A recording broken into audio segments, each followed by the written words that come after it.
What's up guys, it's me Jeremy, and before I start I want to say that I'm first on vacation in Canada visiting some family, so I don't have my full setup with me for videos, so for the next 2 weeks I'll have to upload in 720p instead of the usual 1080p. Anyways, today I want to talk about item builds and some basic rules that you can apply to any build in any game, and are crucial to follow and have a solid item build. Let's get started. One thing I've noticed that all highly skilled players do with their item builds is that they never ever build the exact same way in every single game. And this is the key concept for item builds. People argue over correct item builds all the time, but the one sure way to know that your build is absolutely terrible is if you are building the same way every single game. There is not a single champion in the game where you should build the same way every single game, because no build works for every single situation. Every build you make must be reactionary and reflective of the enemy team. You should build based on what the enemy team has, not some random guide that you're following.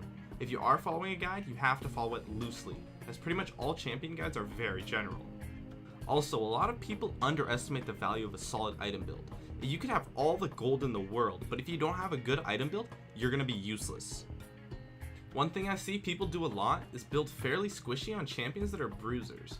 Common offenders would be champions like Lee Sin and Riven. Instead of going that Bloodthirster Last Whisper build every game, try building more defensive. Tanky items, with the exceptions of AD carries of course, make you much more useful in teamfights, because you can simply just last for way longer. There reaches a point in the game where you no longer need any more damage. This is usually after one pure damage item such as a Rabadon's Deathcap or Last Whisper, in combination with 1 or 2 damage tanky items such as Frozen Mallet or Zhonya's Hourglass. In addition, it's important to understand counter building.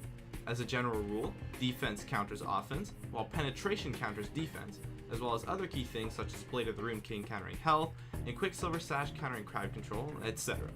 This points out a key fact that random offense doesn't really counter anything, but if you look at the items, every single defensive item does have an offensive counter that is very specific. For example, an Infinity Edge might be countered by like a Randuin's Omen or Sunfire Cape because of the massive amount of armor and health, while Blade of the Rune King counters those items because of its passive, or Deathfire Grasp as well because of its passive. Be aware of all the items that your champion has the potential to build and the situations they are necessary in. Also note that in the case of things such as the old Blade of the Rune King, where the item is ridiculously overpowered, the counter to that item is often simply just itself. The counter to the Blade of the Rune King back then was simply just to build another Blade of the Rune King, because it was so overpowered. It's like psychic Pokemon. The only champion that you can build 3 or more pure damage items is the AD carry. The reason for this is because of their positioning and the fact that many players on your team will peel for and protect your AD carry. If you are any champion that is building 3 or more pure damage items, and this can be okay, especially on high DPS AP carry such as Lux, but you must be ready to position similar to an AD carry.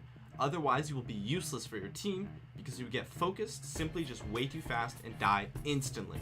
If you build like this and don't have solid positioning, you will be useless. So, that's it for my video on item builds. I'd love it if you could support me with a like or some feedback in the comments, and if you have any questions, I would absolutely love to see you in the comments too. Please subscribe for more awesome content in the future if you enjoyed this video, and I would love it if you could follow me on Facebook or Twitter, of which I'll have links in the description. And as always, thanks for watching, and I'll see you guys next time.